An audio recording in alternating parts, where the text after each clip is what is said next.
UWS has proven to be a soccer school season after season, and now Allison DeGroot and her Yellow Jackets are also going to the big dance after their 4th straight conference tournament win to get the automatic bid. This afternoon, they received their next test.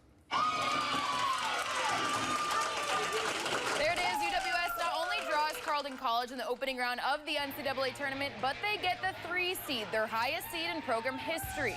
They enter into the postseason led by a dozen seniors, winners of 3 in a row, who have kept the opponents to scoring just over a goal a game.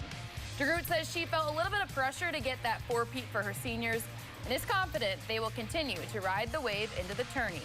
Yeah, we've hit adverse moments throughout the season. We've hit challenges, and when we do, this team chooses to come closer and really buy back into themselves and into each other. And I think that's what's made them special. They work hard and they have fun doing it. Allison works really hard to build our team culture, and as do we. This group has been the most special for sure. And I think getting to go out there with a team we're confident in matching up against with 30 of my best friends, all the butterflies in the world. Wilson and the Yellow Jackets will open up the tourney on Saturday in Dubuque, Iowa. Kickoff is set for 3:30 p.m.